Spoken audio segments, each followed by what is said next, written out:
Familja mbretërore e Serbisë ka festuar fundjavën e kaluar një nga ngjarjet më të rëndësishme të saj. Princi Aleksandër, nipi 43 vjeçar i mbretit të fundit të vendit, kurorëzoi dashurinë me stomatologen, doktoresh Vesna Jelić, në një ceremoni madhështore të zhvilluar në Vilar Marik de la Contessa, pranë Sevillas. Lajmi u konfirmua nga pallati mbretëror, i cili shpalli edhe titullin e ri të nuses së lartmadërisë. Princesha Doktor Vesna e Serbisë. Në ceremoni morën pjesë figura të rëndësishme të familjeve mbretërore, mes tyre princi i Kuroros, Aleksandri i Jugosllavisë dhe princesha Maria da Gloria e Orleans Braganza. Ky qytet në Spanjë nuk u zgjodhi rastësisht, pasi ka një domethënie të veçantë për princin Aleksandër. Aty janë martuar prindërit e tij dhe aty janë pagëzuar ai dhe vëllai binjak Filip. Çifti zhvilloi 2 ceremoni më 6 shtator.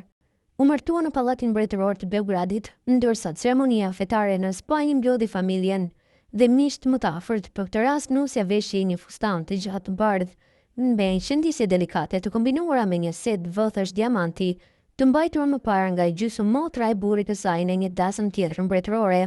Në Spanjë, doktoresh Vesna zgjodhi një fustan më të thjeshtë e elegant, me mangë të gjëra dhe detaje të rafinuara.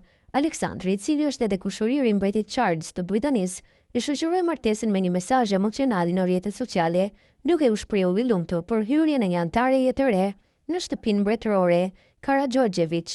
Martesa është kapitulli ku ne bëhemi më i rëndësishëm se unë, shkroi ai, duke uruar çiftit dashuri dhe mirëkuptim. Ceremonia e plotë në Serbi do të organizohet në një moment tjetër, pasi familja ka vendosur të shmangë festime të mëdha për shkak të situatës së ndërlikuar që po kalon vendi me protesta.